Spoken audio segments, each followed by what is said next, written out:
Bonjour à tous et soyez les bienvenus.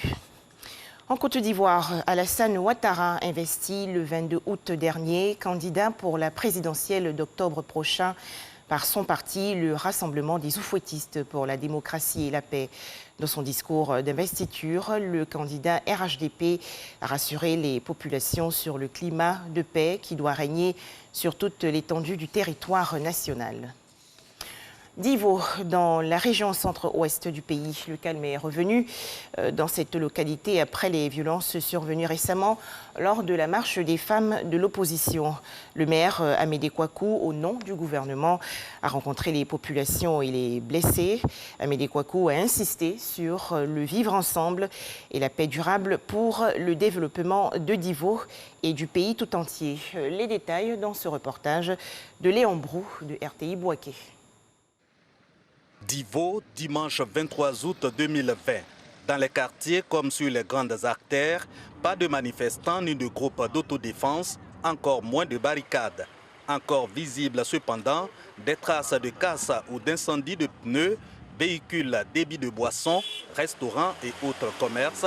Aussi à noter la présence renforcée des forces de l'ordre, la reprise de quelques activités dont le transport. On peut donc le dire, le calme est donc de retour à Divo. Il y a une accalmie. Le calme, il faut le dire, reste à être consolidé. Selon le dernier point du directeur du CHS, c'est 32 blessés. Il y a Nan qui ont été libérés parce que c'était des blessés légers.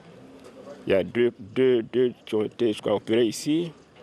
Il y a 2 ou 3 qu'on a dû évacuer. Ce bilan, le résultat d'affrontements les 21 et 22 août 2020 entre populations, affrontements déclenchés par des rumeurs, suscités vendredi 21 août par une marche de femmes de l'opposition.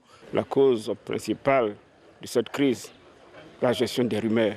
On leur donne une information sans chercher à la vérifier et puis bon, on commence à s'agiter.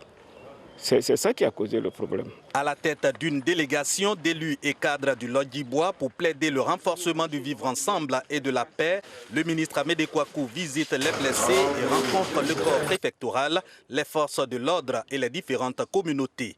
Objectif, apporter la compassion et le soutien du gouvernement aux blessés, inciter au pardon et à la tolérance mutuelle. Au nom du président de la République, au nom du monsieur le Premier ministre, on souhaite prendre rétablissement à tous les blessés. Ce qui est essentiel, c'est de préserver notre ville. Tous les autres problèmes peuvent être analysés. Mais l'essentiel, c'est que la paix revienne donc à Divo. On a une seule ville qui est Divo, on n'en a pas 2. Nous avons tous l'obligation de travailler ensemble pour pouvoir préserver cette ville et cette région. Dans le sens de la reprise du développement, justement, les chefs de communauté ont reçu ordre d'œuvrer au renforcement de la paix aux côtés du corps préfectoral, instruit également à inventorier les victimes des événements. En image, direction Bouaké, dans la région centre du pays. Les responsables du projet gouvernemental relatif à l'électrification ont rencontré les leaders d'opinion. Objectif, dénoncer la vente illicite de l'électricité par des malfrats et éclairer les populations bénéficiaires du projet gouvernemental sur le processus de branchement par la compagnie ivoirienne d'électricité, la CIE. Au Mali, la junte qui a chassé du pouvoir le président Ibrahim Boubacar Keïta propose une transition militaire de 3 ans. Elle a également accepté de libérer l'ex-président Ibeka, qu'elle détient depuis le 18 août dernier. Les discussions avec la délégation de la CEDEAO doivent reprendre aujourd'hui. En Mauritanie, l'ancien président Mohamed Ould Abdelaziz, qui était retenu par la police depuis plusieurs jours, pour répondre à de fortes présomptions de mauvaise gouvernance et de détournement de biens publics, a été libéré la nuit dernière. L'ancien président mauritanien a donc pu rentrer chez lui. Plus loin, à Madagascar, une mutinerie a eu lieu à la prison de Farafangana, ville de la côte du sud-est du pays. En milieu de journée, des détenus se sont rebellés contre les agents pénitentiaires de cette maison d'arrêt qui compte 357 prisonniers.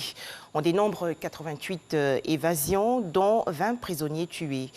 39 autres détenus ont finalement été retrouvés après les recherches des forces de l'ordre. À noter qu'il reste une vingtaine de détenus en fuite. Enfin, Cuba, fortement secoué par la tempête Laura. Cette dernière a fait au moins 12 morts en Haïti et en République dominicaine. Voilà, plus d'informations dans le 13h.